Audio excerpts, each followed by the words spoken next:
Hello dear students, welcome back to our economics class. As you know that we are doing our first chapter of economics, that is concept of economics and significance of statistics. So today let's start our its next topic, that is scope of statistics. Whenever we are talking about its scope, then we are talking about its nature of statistics, subject matter of statistics, and third is limitations of statistics. For, for firstly, we discuss its nature. Nature of statistics. Here the basic question is whether statistics is science or an art. तो basic question ये है कि statistics की nature क्या है, क्या statistics science है या फिर आर्ट्स है. तो in the words of Tippett, professor Tippett, here he observe that statistics is both science as well as art. तो उन्होंने ये ऑब्जर्व किया कि स्टैटिस्टिक्स दोनों ही हैं, साइंस भी है और आर्ट भी है. As a science, statistics studies numerical data in a scientific और systematic manner. जब हम साइंस की बात करते हैं तो जो स्टैटिस्टिक्स है वो न्यूमेरिकल डाटा को साइंटिफिकली और सिस्टेमेटिकली स्टडी करता है. तो yes, we can say that statistics is a science because it studies numerical data in a scientific manner.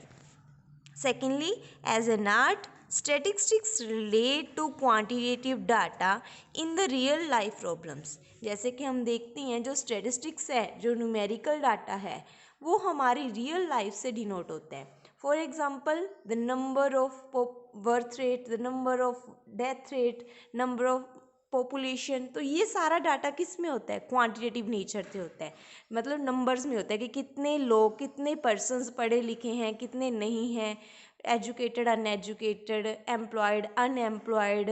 Okay, तो ये ऑल डाटा किस नेचर में होता है?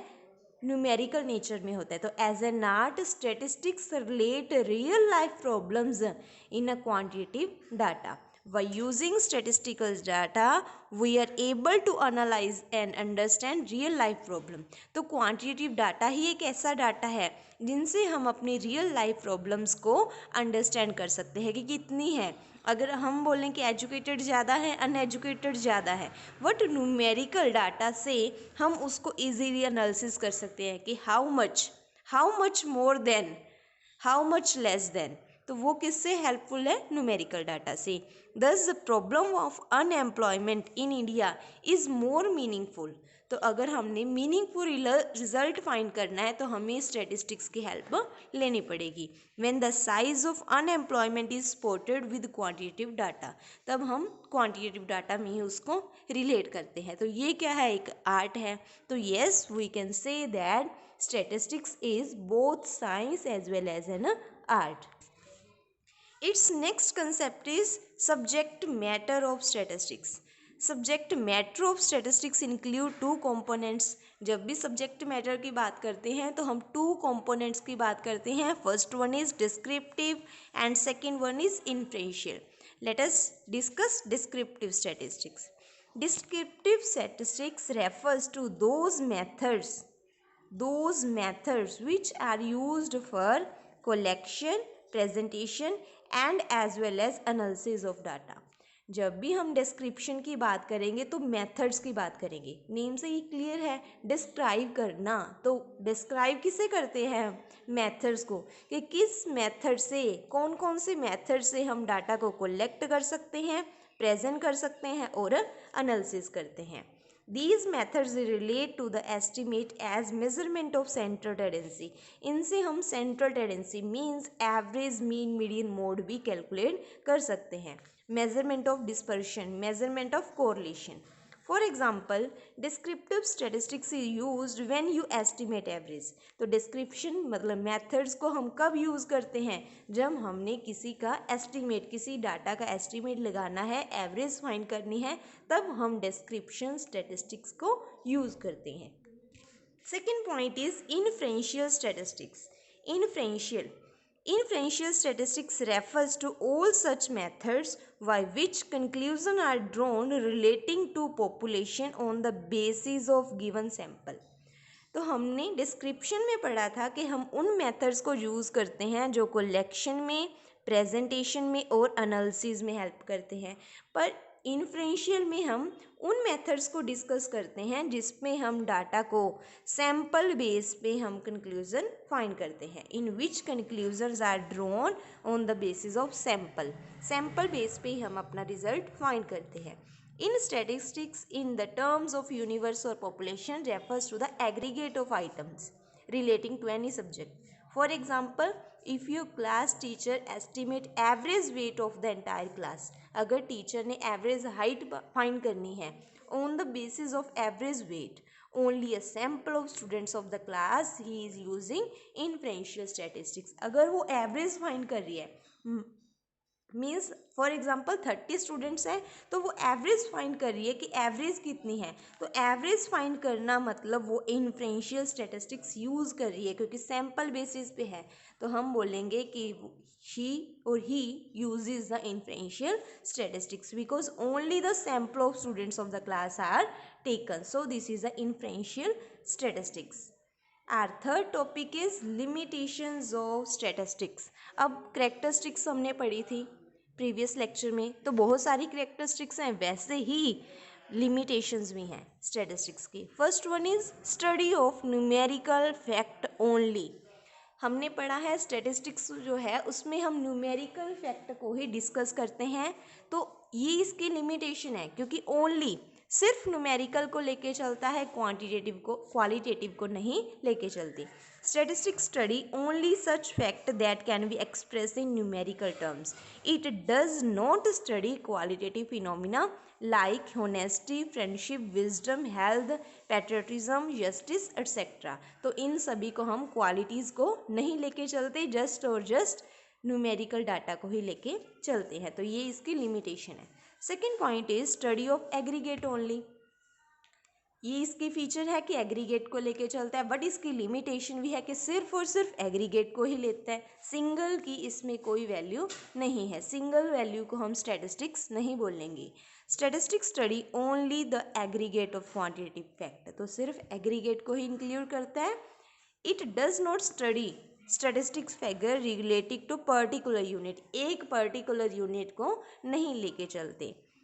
Third point is homogeneity of data as an essential requirement. homogeneity means same nature का होना compulsion है, फिर ही हम उन दोनों डाटाज को कंपैरिजन कर सकते हैं। अगर हम बात करें एक क्लॉथ और दूसरा फूड, तो क्लॉथ और फूड प्रोडक्शन दोनों का कोई कंपैरिजन नहीं है। क्यों? क्योंकि क्लॉथ को हम मीटर्स में मेज़र करते हैं और फूड को हम टन्स में, फूड ग्रेन्स को हम टन्स में मेज़र करते हैं। So we can not compare to both these data. So homogeneity of data is compulsory requirement or essential requirement. To compare data, it is essential that there must be a uniform quality. उन दोनों की quality, kind, nature same होना चाहिए, फिर ही हम दोनों को compare कर सकते हैं। क्लॉथ और फूड ग्रेन्स को हम कंपेयर नहीं कर सकते क्योंकि ये दोनों की मेजरमेंट यूनिट डिफरेंट है। Fourth point is results are true only on average. जो भी स्टैटिस्टिकल या न्यूमेरिकल डाटा का रिजल्ट होता है वो सिर्फ एवरेज तक ही ट्रू है। देखो कैसे, most statical figures are true only on average, they express only the broad tendencies unlike the law of natural science. Statical observations are not error free, इसमें बहुत सारी मिस्टेक्स होती हैं, नेचुरल साइंस की जगह ये एरर फ्री नहीं है। They are not always valid under all condition, हर कंडीशन में ये फॉलो नहीं होती। For instance if it is said that per capita income of India is 50,000 per annum, अगर हम बोल लें कि 50,000 इनकम है, तो ये क्या हुआ एवरेज, कि हमने 1 ईयर का एवरेज निकाल लिया कि 1 ईयर की एवरेज इनकम कितनी है, 50,000 पर एनम। बट अगर हम पर्सन टू पर्सन बात करें, एक पर्सन की इनकम ज़्यादा भी हो सकती है दूसरे पर्सन के कंपेयर, तो किसी भी पर्सन की, हर पर्सन की इनकम सेम नहीं होगी, हर पर्सन की इनकम सेम नहीं होगी, तो रिजल्ट सिर्फ और सिर्फ एवरेज तक ट्रू है। अगर हम पर्सन टू पर्सन बात करेंगे तो वो डाटा मैच नहीं होगा। Each in and every Indian is 50,000। तो हमने क्या माना कि पर कैपिटा इनकम मीन्स हर पर्सन की इनकम कितनी है 50,000, बट सभी की 50,000 नहीं होती, किसी पर्सन की 40 और किसी की 60 हो सकती है। Some have more and some have less. तो data are true only on average. Fifth point is without reference result में प्रूव टू बी रॉन्ग।